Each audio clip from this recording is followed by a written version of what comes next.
আল্লাহর হুকুম না দেওয়া সত্ত্বেও হজরত জিব্রাইল কেন সমুদ্রের তলদেশ থেকে কালো কাঁথা তুলে ফেরাউনের মুখে ঠেসে দিচ্ছিলেন? হজরত মুসা এবং তার অনুসারী বনি ইসরায়েলরা যখন রাতের অন্ধকারে মিশর ছেড়ে পালাচ্ছিলেন, তখন ফেরাউন তার বিশাল সেনাবাহিনী নিয়ে তাদের পিছু নেয়। লোহিত সাগরের তীরে এসে হজরত মুসা সামনে অথই সাগর আর পেছনে ফেরাউনের রক্তপিপাসু বাহিনী দেখে আটকা পড়েন। তখন আল্লাহর আদেশে হজরত মুসা তার লাঠি দিয়ে সাগরের পানিতে আঘাত করেন আর সাগরের বুক চিরে তৈরি হয়ে যায় বিশাল এক রাস্তা। হজরত মুসা ও তার কওম নিরাপদে সাগর পার হয়ে যান। অহংকারী ফেরাউন ও তার বাহিনী নিয়ে সেই রাস্তায় প্রবেশ করে, কিন্তু যখন তারা সাগরের ঠিক মাঝখানে পৌঁছায়, তখন আল্লাহর আদেশে সাগরের পানি দুই পাশ থেকে ধেয়ে এসে তাদের উপর আছড়ে পড়ে। পানির প্রচণ্ড তোড়ে যখন ফেরাউন হাবুডুবু খেতে শুরু করে, তখন সে বুঝতে পারে যে তার মৃত্যু নিশ্চিত।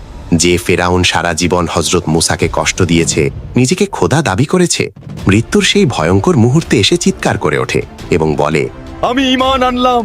বনি ইসরায়েল যে সত্তার প্রতি ঈমান এনেছে, তিনি ছাড়া আর কোনো মাবুদ নেই এবং আমি মুসলমানদের অন্তর্ভুক্ত। কিন্তু ঠিক সেই মুহূর্তে ঘটে এক আশ্চর্য ঘটনা। হজরত জিব্রাইল ফেরাউনের এই শেষ মুহূর্তের তওবা মেনে নিতে পারছিলেন না। ফেরাউনের সীমাহীন অহংকার, জুলুম আর নিষ্পাপ শিশুদের হত্যার কথা ভেবে হজরত জিব্রাইলের মনে এতই ক্ষোভ ছিল যে তিনি সমুদ্রের তলদেশ থেকে কালো কাঁথা তুলে ফেরাউনের মুখে ঠেসে দিচ্ছিলেন, যাতে সে আর তওবার বাক্য উচ্চারণ করতে না পারে। হজরত জিব্রাইলের ভয় হচ্ছিল না জানি আল্লাহর অপার রহমত তাকে পেয়ে বসে আর আল্লাহ জালিম ফেরাউনের সেই তওবা কবুল করেননি। কারণ মৃত্যুর আযাব চোখে দেখার পর তওবা করার আর কোনো সুযোগ থাকে না।